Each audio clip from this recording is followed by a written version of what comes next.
I should have known something was wrong when the human female started crying. My name is Thraknol, and I have spent 47 cycles studying these bizarre mammals called humans. I thought I understood their emotional displays. Tears meant weakness. Tears meant surrender. Tears meant victory for the Korthak Empire. Oh, how magnificently wrong I was. The battle for Kepler Station had been raging for 6 standard hours.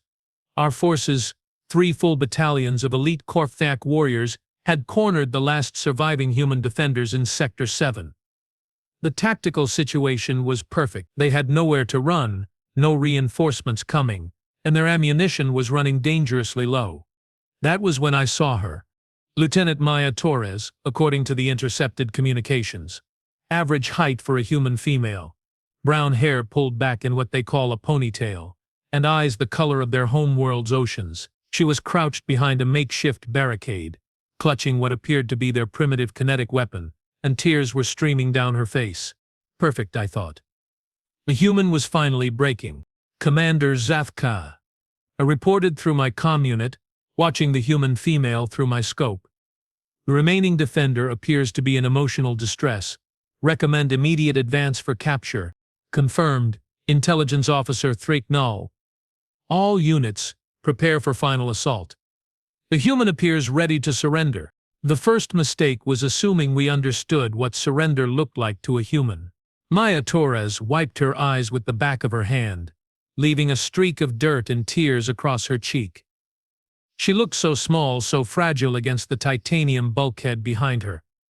Our thermal scanners showed her heart rate elevated, breathing rapid and shallow. All signs pointed to imminent capitulation. Please, she called out, her voice cracking with what we interpreted as fear. I do not want to die here. I have a family back on Earth. A daughter named Lucy who just turned 7 years old. More tears fell. Each one seemed to glisten under the emergency lighting, catching the red glow like tiny rubies rolling down her cheeks. Commander Zethka gestured for the advance. 200 Korthak warriors began moving forward, weapons lowered slightly. After all, what threat could one weeping human female possibly pose? The second mistake was thinking tears were a sign of defeat rather than determination. I surrender, Maya Torres said, standing slowly with her hands raised. The weapon clattered to the deck plating beside her feet. I surrender. Please do not hurt me. Zufka stepped forward, his massive frame dwarfing the human female. At nearly 3 meters tall with chitinous armor plating and 4 arms ending in razor-sharp claws, he was an intimidating sight even to other Korthak. To a soft-skinned human he should have been terrifying. But Maya Torres was not looking at him with fear. She was looking past him, counting, her lips moved silently, and more tears continued to fall. One landed on the deck plating near her left foot. Another fell by her right hand. A third splashed against the barricade behind her. Smart choice, human, Sethka growled in heavily accented standard. You will be treated according to the Galactic War Conventions. Your death will be quick and painless. That was when Maya Torres smiled.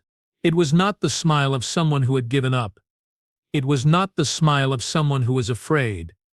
It was the smile of someone who had just checkmated their opponent in a game the opponent did not even know they were playing. Thank you, she said, wiping another tear from her eye. This one fell directly onto a small device attached to her belt. That is all I needed to hear. The third mistake was not realizing that human tears have a very specific refractive index when exposed to certain wavelengths of light. The explosion came from everywhere and nowhere. The human ship that had been declared destroyed 3 hours earlier suddenly lit up like a newborn star. Weapon systems that our scanners insisted were offline began targeting every Korthak position with surgical precision. The supposedly dead human reinforcements came pouring through blast doors that should have been permanently sealed. But that was not the worst part. The worst part was watching Maya Torres stop crying and start fighting. The weapon she had dropped was apparently not her only weapon. From hidden compartments in her armor she produced what looked like toys compared to our heavy assault rifles. But when she started firing, my fellow warriors began falling like grain before a harvest machine. How? Commander Zathka demanded, firing his plasma cannon at the charging humans. How did they know our exact positions? I was starting to understand, and the realization made my secondary stomach turn over. Sir, I believe the human female was not surrendering. I believe she was marking targets. Marking targets? With what? With her tears, sir. The human had been crying for 43 minutes. In that time, she had moved to 17 different positions, always staying within visual range of our forces. Every time she wiped her eyes, every time a tear fell, she had been painting invisible targets that only human technology could see. Each tear had contained microscopic transmitters. Each sob had been accompanied by a subvocal communication to her reinforcements. Each plea for mercy had actually been a tactical update on our troop movements and defensive positions. We had been so focused on what we thought her tears meant that we never considered what they actually did. Captain Rex Harper led the human counterattack with the kind of ferocity that made our war academies require psychological counseling after studying human combat footage. Where Maya Torres had been precise and calculating, Harper was pure destructive force wrapped in military discipline. "Torres, report," he barked, sliding into cover beside her as plasma bolts rained down around them. 17 primary targets marked. Captain, secondary objectives are painted and ready for artillery support. Estimated enemy strength is down to 60% and falling fast. Outstanding work, Lieutenant. You had me worried there for a minute. That was some of the most convincing crying I have ever seen. Maya Torres reloaded her weapon with movements so smooth they looked like they had been practiced 10,000 times. I was not acting, sir. I really was terrified. I really do miss my daughter. I really did not want to die today. But being scared does not mean being helpless. And sometimes the best weapon you have is letting the enemy underestimate you. She fired 3 shots in rapid succession. 3 Korthak warriors fell, their armor no match for human kinetic weapons at close range.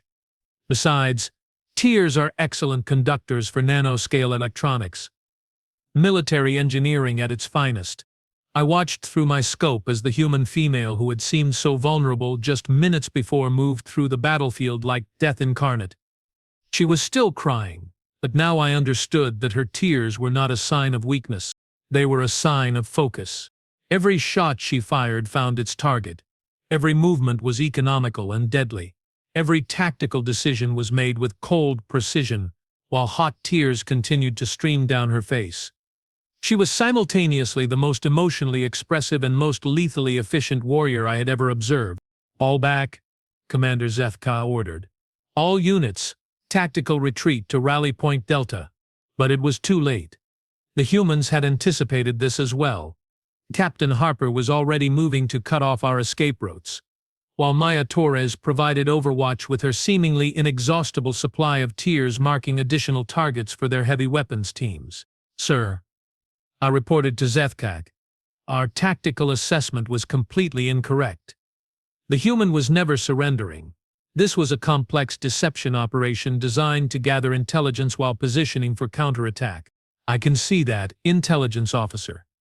The Zithka snapped, ducking as human projectiles sparked off the bulkhead above his head. "What I want to know is how we missed it." The answer was embarrassingly simple. We had seen what we expected to see rather than what was actually there. Human tears had meant surrender in every previous engagement we had studied. Human females had consistently shown less aggressive behavior than their males in combat situations. Human emotional displays had always correlated with decreased combat effectiveness. Maya Torres had just rewritten everything we thought we knew about human warfare. "Contact the fleet," Zethka ordered. "Inform High Command that our intelligence on human emotional responses was fundamentally flawed. Request immediate tactical revision of all human engagement protocols." "Sir, what should I tell them about the tears?" Zethka watched as Maya Torres coordinated another devastating attack against our remaining forces, her face still wet with tears that continued to fall even as she systematically dismantled our defensive positions. "Tell them that when a human cries, it does not mean they are giving up. It means they are getting ready to do something that will make you cry instead." The retreat from Kepler Station was the most humiliating defeat in Korthak military history. 3 full battalions, defeated by a single human female who had weaponized her own emotional state.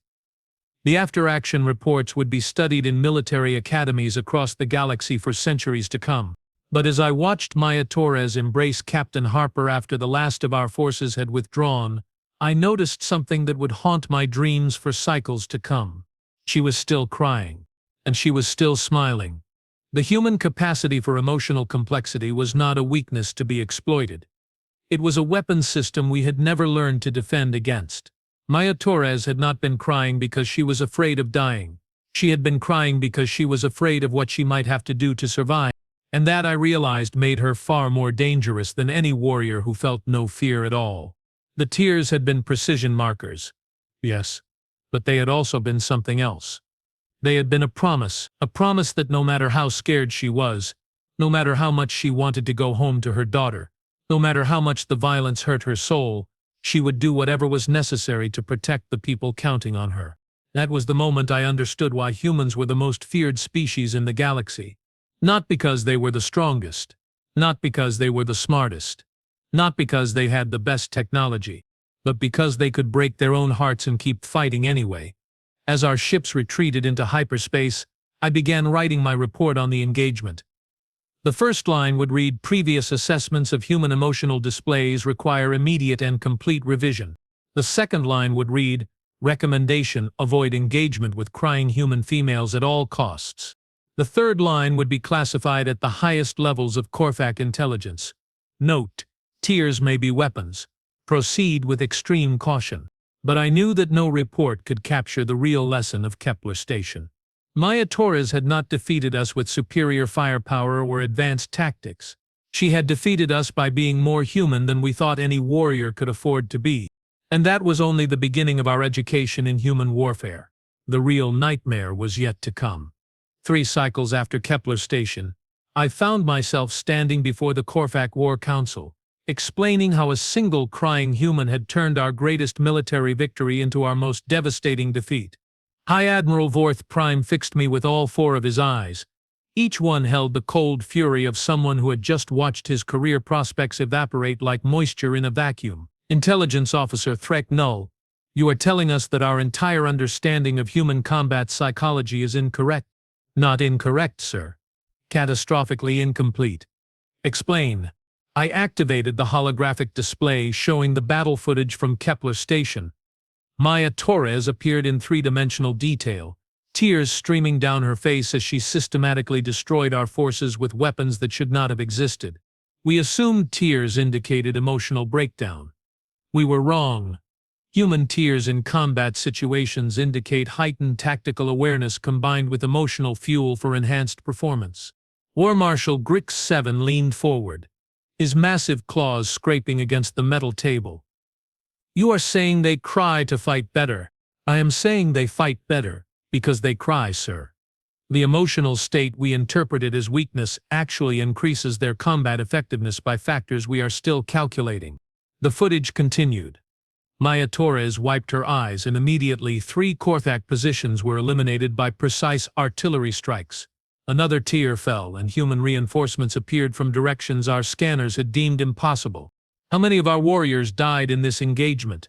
Admiral Vorth Prime asked quietly. 237 confirmed, sir. 48 wounded. 12 missing and presumed captured. Casualties inflicted on the humans? I paused. This was the part that made the defeat truly humiliating. 7 wounded, sir. No fatalities. The silence in the chamber was so complete I could hear the life support systems cycling air through the ventilation. 237 of our finest warriors, defeated by a force that suffered no deaths and barely any injuries. Recommendations. Vorth Prime finally asked. Immediate reassessment of all human emotional indicators. Complete revision of engagement protocols. And sir? I hesitated, knowing my next words would sound like madness. I recommend we avoid engaging crying humans entirely until we understand what those tears actually do. You want us to retreat from weeping mammals? Sir, with respect, those weeping mammals just handed us our worst military defeat in 800 cycles. Maybe retreat is the intelligent response. That was when the alarms started blaring. Emergency klaxons echoed through the command center as Communications Officer Beck 9 turned toward us with an expression of pure terror. Sirs, we have multiple human contacts dropping out of hyperspace. They are requesting immediate surrender of this facility. How many ships? Vorth Prime demanded. One, sir. One ship is demanding our surrender? What class vessel? It appears to be a converted cargo hauler, sir. Minimal weaponry. Crew complement approximately 20. Vorth Prime stood to his full imposing height. Signal all defensive platforms. Prepare to demonstrate proper Korthak resolve. One human ship will not repeat the embarrassment of Kepler Station. I had a very bad feeling about this. The human ship was called the Sweet Revenge, which should have been our first warning. Humans had a disturbing tendency to name their vessels after emotional concepts rather than logical military designations. This particular ship looked like it had been assembled from spare parts and optimistic thinking. Captain Jake Morrison commanded the vessel. Through our intercepted communications, we learned he was a cargo hauler who had lost his ship, his crew, and his wife in a previous Korthak raid. He had spent the last 6 months converting a damaged freighter into something that barely qualified as a warship. This should be simple, War Marshal Griggs 7 announced. One human, one ship. Obvious suicide mission. He will end this quickly and restore our reputation. The second warning sign was when Captain Morrison opened a communication channel and started talking. Korthak Command, this is Captain Jake Morrison of the Earth Merchant Marine. I am here to collect payment for damages inflicted during your raid on Convoy 77 Alpha. Human, Vorth Prime replied. You are outnumbered 1,000 to 1. Your ship is outgunned by any single one of our defensive platforms. Withdraw immediately or be destroyed. That is a real generous offer, Admiral. But I am going to have to respectfully decline. Then you will die for nothing. Maybe. But I am going to take a whole lot of you with me.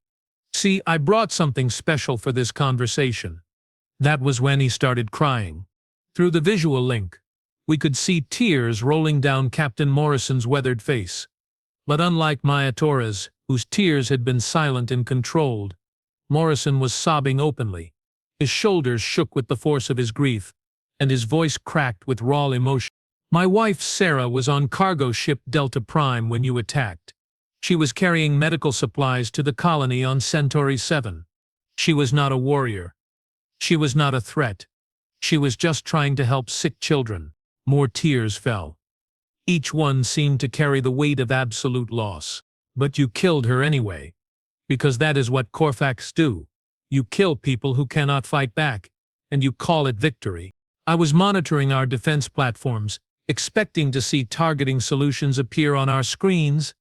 Instead, I saw something that made my secondary heart stop beating. Our weapons were not locking onto the human ship. Sir, I reported to Vorth Prime, our targeting systems are showing multiple malfunctions. We cannot achieve weapon lock. Impossible.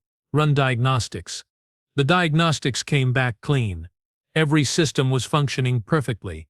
But somehow, Captain Morrison's tears were interfering with our ability to target his ship. Each drop that fell seemed to create some kind of interference pattern that confused our sensors. How are you doing this? Vorth Prime demanded over the comm. Morrison wiped his eyes, smearing tears across his cheek. Doing what, Admiral? I am just a broken-down cargo hauler crying over his dead wife. What could I possibly do to your mighty war machines? That was when our first defensive platform exploded. Not from external weapons fire. Not from missile impact. The platform simply detonated from the inside as if its own power core had been overloaded and redirected back through its weapons systems. Platform 7 is destroyed, Beck 9 reported. Cause unknown. Platform 12 is experiencing critical malfunctions, came another report. Weapons systems are turning on themselves. Platform 3 is offline, internal explosions on multiple decks. I stared at the tactical display in growing horror. 17 defensive platforms, each one capable of destroying a battlecruiser, were systematically destroying themselves. And all Morrison was doing was crying. What did you do to our defenses?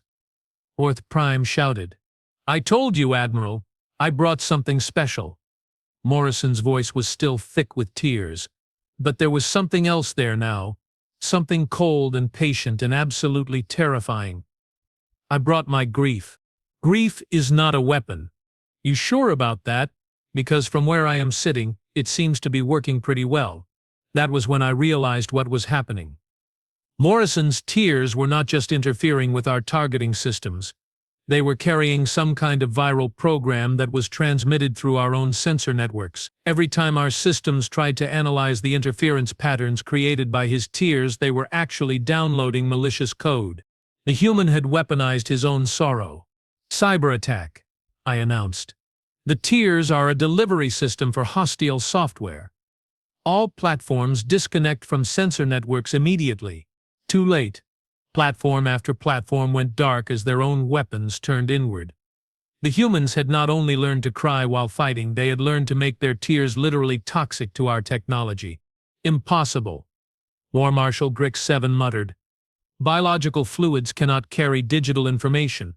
Tell that to the humans, sir. They seem to have missed that particular physics lesson. Morrison was still talking, still crying, still somehow destroying our most powerful defensive installations with nothing but salt water and sorrow. My Sarah used to say that tears were just love with nowhere to go. Well, Admiral, I finally found somewhere for all this love to go. Right through your systems and into your command protocols. Platform after platform disappeared from our tactical display. Each explosion was perfectly timed, perfectly placed to create maximum destruction while preventing any possibility of retaliation. How many platforms have we lost? Worth Prime asked in a voice that sounded like he had aged 10 cycles in 10 minutes. 14 and counting, sir. The viral code is spreading faster than we can disconnect systems. And Morrison's ship? I checked the sensors. The converted cargo hauler was still hanging in space, apparently undamaged and certainly unthreatened. Morrison was still visible on the comm screen, still crying, still somehow managing to look both heartbroken and absolutely lethal. Undamaged, sir. Still maintaining position at the edge of our defense perimeter. With what weapons? As far as we can determine, sir. Tears. Vorth Prime closed all four eyes, a gesture of absolute defeat among our species. Open a channel to Morrison. Channel open, sir. Human Morrison, what are your terms? Morrison wiped his eyes again, and our last 3 platforms went offline in perfect synchronization. My terms are simple. Admiral, I want you to remember my wife's name, Sarah Morrison. She was 32 years old. She liked to read books about ancient Earth history. She made the best coffee in 3-star systems. She could sing old songs that made me cry just from happiness. He paused, and more tears fell. Somehow our life support systems began reporting minor malfunctions. I want you to remember that she was a person, not a target, that she had dreams and hopes and people who loved her. And I want you to remember that every time you kill someone like her, someone like me is going to come looking for you. We understand, Captain Morrison. We will note your wife's name in our records. That is not enough. Morrison's voice turned cold. I want you to remember what happens when you make humans cry tears of grief instead of tears of fear. Because fear tears just mark targets. Admiral, grief tears burn everything down. The last platform exploded in a brilliant flash that lit up the viewports of the command center. We were now completely defenseless. Our most advanced military installation reduced to floating debris by one crying human in a converted cargo ship. Your terms, Captain, Worth Prime repeated. Complete withdrawal from this sector. Reparations to be paid to the families of everyone killed in your raids. And one more thing. Which is? Morrison smiled through his tears. It was not a pleasant expression. I want you to send a message to every Korthak commander in the galaxy. Tell them that humans do not just cry when they are scared. We cry when we are angry.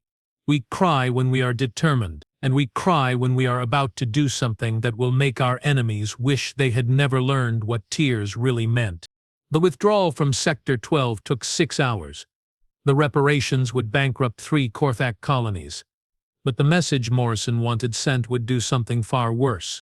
It would force us to confront the terrifying possibility that we understood absolutely nothing about human warfare. Sir, I said to Vorth Prime as we watched Morrison's ship disappear into hyperspace. I believe we need to completely revise our threat assessment protocols. How so? We have been treating human emotions as psychological weaknesses to exploit. but Morrison and Torres have demonstrated that human emotions are actually weapon systems we do not know how to defend against. Explain. Fear tears mark targets. Grief tears carry viral code. What happens when we encounter humans crying tears of rage, or determination, or love? Worth Prime was quiet for a long moment. Then he activated the ship-wide communication system. All personnel.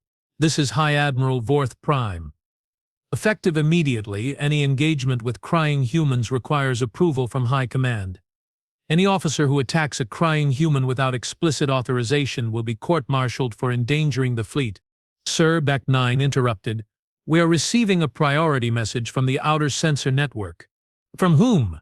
Unknown source, sir.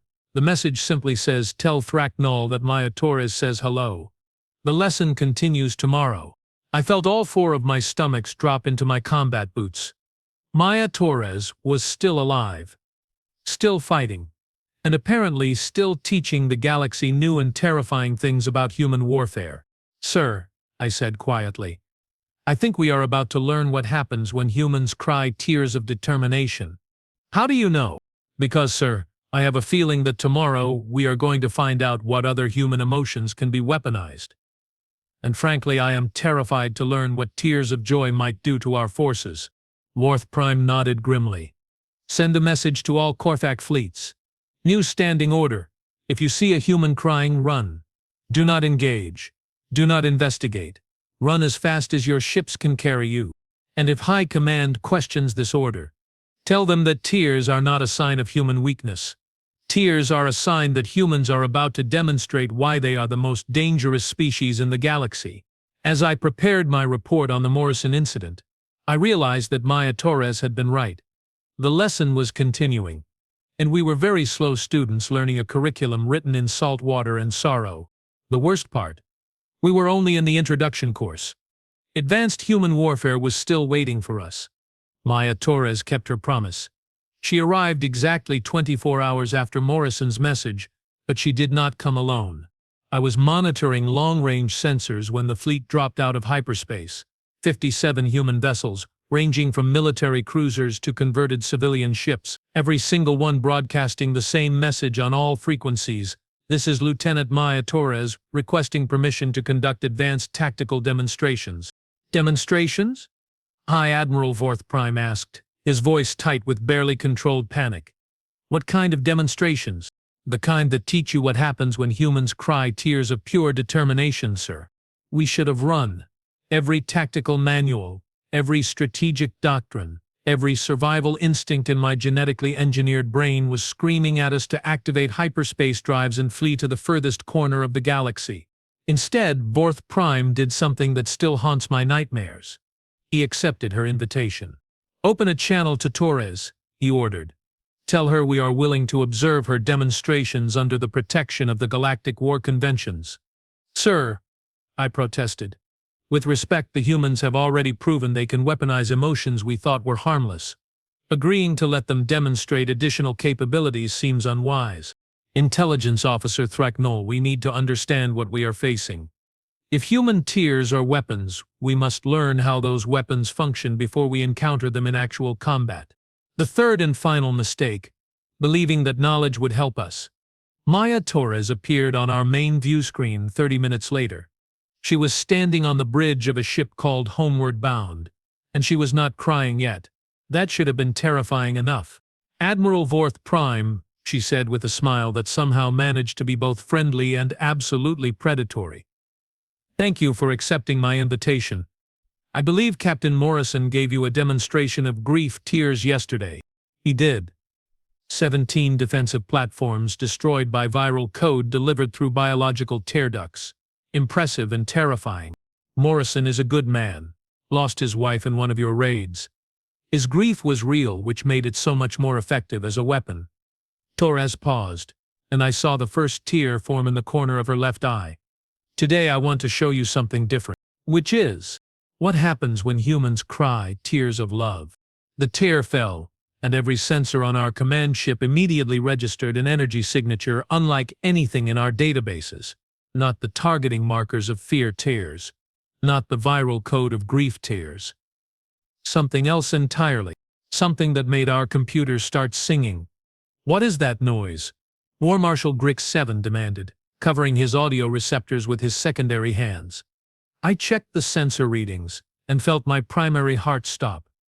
Sir, our computer systems are generating harmonic frequencies. Musical compositions, specifically. Music? Why would our machines be making music? Maya Torres wiped another tear from her cheek, and suddenly every screen in the command center displayed images of human children. Laughing, playing, learning, growing. The pictures were accompanied by what our cultural databases identified as lullabies sung in dozens of human languages. Because, Torres, her voice thick with emotion, love tears do not carry targeting data or viral code. They carry hope. More tears fell. More images appeared. Human families reuniting after long separations. Human couples exchanging what they called wedding vows. Human parents holding newborn children for the first time. This is psychological warfare, Worth Prime stated. But his voice lacked conviction. No, Admiral, this is just love. Pure, undiluted, overwhelming love for everyone these tears represent. Torres was crying freely now, and with each tear our systems displayed more images of human joy and connection. I am crying because I miss my daughter Lucy, because I want to see her grow up and graduate and fall in love and have children of her own. The images shifted to show a small, human girl with Torres's eyes and smile. She was building something with colorful blocks, completely absorbed in her creation. I am crying because Captain Morrison will never see his wife Sarah again, but their love was real and beautiful and worth remembering. The girl on the screen looked up and waved, as if she could see us watching. I am crying because every Korthak warrior I killed at Kepler Station probably had families who loved them too. That was when our weapons systems started shutting down. Not malfunctioning, not being destroyed by viral code, simply powering down as if they had decided that violence was no longer an acceptable option. Sir, Beck 9 reported, his voice filled with wonder, our entire fleet is showing the same pattern. Weapons offline, shields down, engines still functional but refusing targeting commands. How is she doing this? Grix 7 asked. I was monitoring the data streams, watching terabytes of information flow through our networks, with each of Torres' tears. But unlike Morrison's grief virus, this data was not destroying anything. Instead, it was teaching. Sir, the tears are uploading educational content, scientific discoveries, artistic achievements, philosophical discussions, historical records of cooperation between species. It appears to be a comprehensive database of human culture and values. What kind of weapon is culture? Worth Prime demanded. Torres answered, as if she had heard him. The most powerful weapon in the universe, Admiral. Because once you understand what someone loves, you cannot help but see them as a person instead of an enemy. The tears continued falling, and our computer systems continued learning. Mathematics and poetry, engineering specifications and cooking recipes, military tactics and children's stories, everything that made humans who they were, delivered through salt water and overwhelming emotion. I could destroy your entire fleet right now, Torres continued, wiping her eyes. Every tear carries enough information to overload your computer cores. But that is not why I am here. Then why?